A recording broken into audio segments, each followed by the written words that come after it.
Shalom, selamat sore.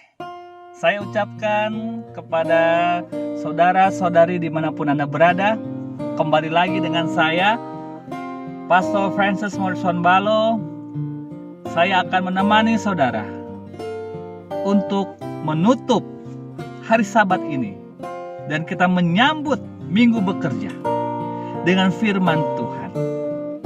Kita sudah menikmati 24 jam, satu hari penuh, duduk bersama Tuhan di hari Sabat. Kita sudah berbakti di rumah, memuji nama Tuhan, membagi kesaksian, dan juga firman Tuhan yang telah kita dengarkan. Dan kita sudah menikmati kebersamaan bersama keluarga sepanjang Sabat ini. Saatnya matahari terbenam, kita akan tutup Sabat ini dengan penuh sukacita. Dan Bapak Ibu tinggal menikmati berkat-berkat Sabat sepanjang 6 hari yang kita hadapi. Hari Sabat Tuhan berikan bagi kita sebagai Khalik yang menciptakan langit dan bumi, untuk kita tunduk datang kepadanya. Saya percaya juga bahwa kita punya kerohanian sudah diisi penuh. Ibaratnya handphone iPhone 7 Plus. Sudah lowbat, Anda charge, dan sekarang sudah terisi full 100% dan Anda bisa gunakan itu handphone. Begitu juga dengan hari Sabat. Sepanjang 6 hari yang lalu kita sudah bekerja. Kita punya kerohanian, kita punya kelelahan, sudah lowbat. Dan hari Sabat itulah kita di-charge, diisi ulang oleh Tuhan. Dan sekarang kita sudah 100% untuk siap memasuki 6 hari bekerja. Amin. Baik, sebelum saya membagikan firman, mari kita berdoa. Bapa yang ada di sorga, waktu yang indah ini Tuhan, kami akan mendengarkan renungan tutup Sabat. Memberkati seluruh para pendengar, dimanapun mereka berada saat ini. Berikan hikmat Roh Kudus-Mu, sehingga kami dapat mengerti, dan hamba yang akan menyampaikan, Tuhan akan berkati, sehingga firman ini menjadi kekuatan bagi kami semua, untuk memasuki minggu bekerja. Terpujilah nama Tuhan. Di dalam nama Yesus Juru Selamat kami. Amin. Baik, mari kita mulai. Judul renungan saya adalah, bagaimanakah kita menunggu? Mari kita buka Roma 12 ayat 11-13. Sudah dapat? Baik, kita baca bersama-sama. Janganlah hendaknya kerajinanmu kendor. Biarlah rohmu menyala-nyala, dan layanilah Tuhan. Bersukacitalah dalam pengharapan, sabarlah dalam kesesakan, dan bertekunlah dalam doa. Bantulah dalam kekurangan orang-orang kudus, dan usahakanlah dirimu untuk selalu memberi tumpangan. Baik, Rasul Paulus menulis surat ini kepada jemaat di Roma. Dan saat ini juga firman yang telah kita baca menjadi pedoman kita semua. Saya teringat untuk beberapa tahun sebelum gempa bumi dahsyat terjadi di San Francisco tahun 1906. Sudah ada yang lahir belum? Pasti belum ya. Buyut saya lahir tahun 18-an ya. Baik. Gereja Masa Advent hari ke-7 di San Francisco dan Oakland di California, mereka punya roh menyala-nyala ya. Bagaimana buktinya, pendeta? Saudara bisa lihat anggota-anggota jemaat terlibat ya dalam mengunjungi orang-orang sakit dan orang miskin. Mereka mendapatkan rumah-rumah yatim piatu dan bekerja bagi para pengangguran. Mereka merawat orang-orang sakit dan mengajarkan Alkitab dari rumah ke rumah. Anggota-anggota gereja di San Francisco dan California, mereka juga membagikan bahan bacaan Alkitab. Dan mereka memberikan kelas-kelas hidup sehat seperti New Start.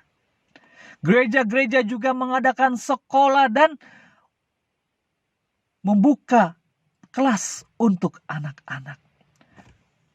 Bayangkan, mereka membukanya di bawah tanah. Jadi mereka punya gedung pertemuan Laguna Street dan mereka gunakan lahan di bawah gedung itu untuk sebuah kelas. Mereka juga memberikan rumah bagi para pekerja dan para pelayan medis dipertahankan. Mereka memiliki toko makanan sehat bersama kafe makanan vegetaris. Ya, gereja kita punya namanya Klub Sehat juga. Persis seperti ini. Anggota-anggota jemaat telah memulai kapal misi yang bertugas di pelabuhan setempat. Dan para pendeta melaksanakan pertemuan-pertemuan di aula besar dari kota ke kota sepanjang waktu ke waktu. Bahkan sampai Mrs. White menyebut gereja-gereja ini 2 sarang lebah dan terharu dengan pekerjaan mereka. Saudara bisa baca di Adventist Review and Herald 5 Juli 1900. Ini merupakan sebuah contoh yang luar biasa tentang apa yang harus kita lakukan dan bisa kita lakukan sekarang.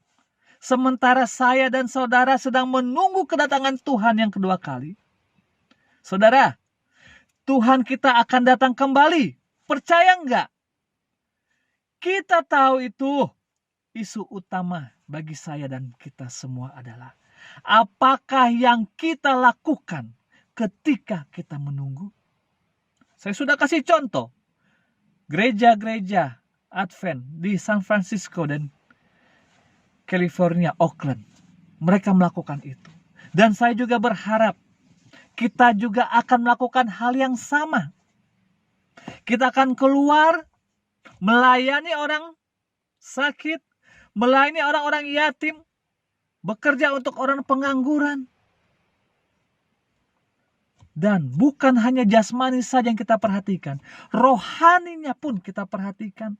Kita mendidik mereka sesuai dengan firman Tuhan, mendidik bagaimana hidup sehat, mendidik anak-anak mereka untuk memiliki kerohanian yang mantap. Bapak Ibu yang diberkati Tuhan, saat ini kita sedang menanti kedatangannya, ditambah lagi dengan suasana yang tidak menyenangkan. Oh, jangan lupa juga kita harus memberikan tumpangan. Ya, saya hampir lupa itu. Tumpangan bagi orang-orang yang membutuhkan. Tumpangan bukan hanya rumah, tapi mobil, kendaraan yang kita punya. Kita bisa mengangkut orang-orang untuk berbakti datang kepada Tuhan. Mama saya selalu katakan waktu saya masa kecil, mungkin saya kecil seperti Niko Niko di Citra Raya, ada anaknya dari keluarga Henry, usia segitu. Mama saya selalu katakan, jangan nakal, banyak berdoa. Tahun 2000 Tuhan Yesus datang. Seluruh semua, saya rasa semua ibu-ibu juga pasti zaman dulu mengingatkan tahun 2000 Tuhan Yesus datang. Sekarang sudah 2020. Tuhan meminta agar roh kita juga terus menyala-nyala. Jangan kendor. Kita layani orang. Saya juga didik sama orang tua. Melihat orang tua saya selalu membuka tempat tumpangan bagi orang-orang yang membutuhkan. Dan itulah yang harus dilakukan. Kita sebagai umat gereja Masehi Advent hari ke-7. Saat menunggu Yesus datang, gunakan waktu kita yang terbaik. Bukan hanya untuk diri kita sendiri, bukan hanya untuk keluarga kita, tapi juga orang-orang lain, saudara-saudara kita. Kita harus layani. Saya percaya, khususnya bagi emak-emak yang ada di rumah. Para ibu, engkaulah para pahlawan bagi keluarga dan anak-anak. Para ibu, janganlah kerajinanmu kendor. Biarlah rohmu terus menyala-nyala. Saya percaya Anda lelah. Saya percaya di saat musim corona ini, pekerjaan rumah tangga menumpuk dan harus Anda selesaikan. Walaupun seorang diri. Tanggung jawab semakin besar. Tapi percayakah Anda bahwa Tuhan selalu memberikan kekuatan. Di saat Anda mau angkat tangan, disitulah Tuhan turun tangan. Amin saudara. Ya, saya percaya di saat kita terbaring tidur malam hari, Tuhan memberikan kekuatan. Khusus bagi ibu-ibu. Tuhan juga memberikan kekuatan bagi para bapak di dalam pekerjaannya. Sehingga para bapak juga akan membantu ibu-ibu bekerja di rumah. Amin. Ya, biarkan roh-roh melayani itu selalu ada. Begitu juga dengan anak-anak. Mereka juga akan diberikan kekuatan selama kita berada di rumah. Dan saya percaya dan selalu saya katakan, badai ini pasti akan berlalu. Kita ambil hikmah, ya. Menjelang Yesus datang, kita akan gunakan waktu lebih banyak. Seperti di San Francisco menjelang gempa. Kita juga sama Bapak Ibu. Menjelang berakhirnya corona ini, kita akan gunakan waktu kita untuk melayani kepada orang. Dan selepas corona ini berlalu, kita akan keluar semua. Melayani Tuhan. Kita akan rajin. Jangan lupa, hidup kita di sini untuk apa? Melayani. Masing-masing kita sudah mendapat tugas, ya. Dan akhir kata, selamat menyambut pekan bekerja. Biarlah kita gunakan waktu kita untuk selalu dekat dengan Tuhan. Tuhan memberkati kita semua. Amin. Mari kita berdoa. Bapa yang ada di surga, terima kasih atas hari Sabat yang telah Tuhan berikan bagi kami semua. Terima kasih atas persekutuan bersama keluarga sepanjang Sabat ini. Kami sudah membuat mezbah dari pagi hingga petang ini. Biarlah Tuhan dapat menerima mezbah kami ini, Tuhan, menjadi bau-bau yang harum bagi kerajaan surga. Kami percaya firman yang telah membawakan juga dapat menambah kerajinan kami selalu. Membuat roh kami menyala-nyala. Kami membuka tumpangan bagi orang yang membutuhkan. Sepanjang minggu bekerja ini Tuhan. Tuhan akan berkati kami. Tuhan akan menolong langkah kami. Hamba-Mu berdoa secara khusus bagi tiap-tiap rumah tangga. Berdoa bagi para khususnya para suami, para bapak yang ada di rumah. Diberkatilah mereka ya Tuhan. Diberkatilah para bapak, para suami ini di dalam segala usaha pekerjaan mereka. Biarlah di saat mereka berada di rumah, berkat-berkat mereka juga tidak akan kekurangan. Dan itulah jawaban Tuhan. Diberkatilah para ibu yang selalu bekerja dengan gigih di saat mereka berada di rumah. Engkau akan memberikan kekuatan bagi para ibu, memberikan penghiburan. Dan biarlah kerajinan para ibu juga tidak kendor. Tetap roh menyala-nyala bagi anak-anak yang ada di rumah.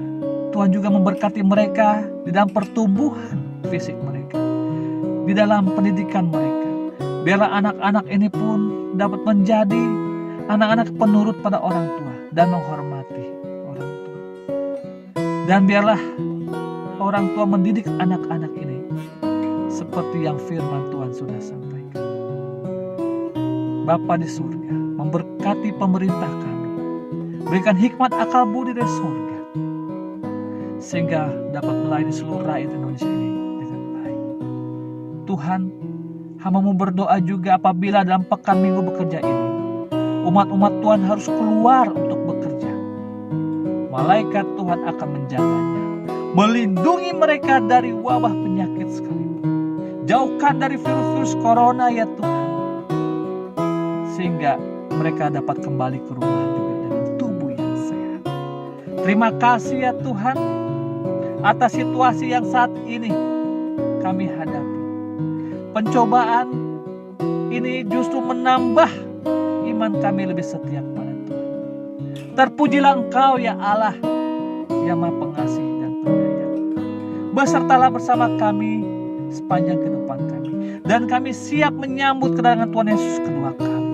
Kami siap menggunakan hari-hari kami menjelang Yesus datang dengan rajin, dengan roh menyala-nyala, dan memberi tumpangan bagi orang yang membutuhkan. Hamba-Mu serahkan doa ini di dalam nama Yesus Juru Selamat penebus kami. Yang percaya katakan amin. Haleluya. Tuhan Yesus memberkati. Maranatha.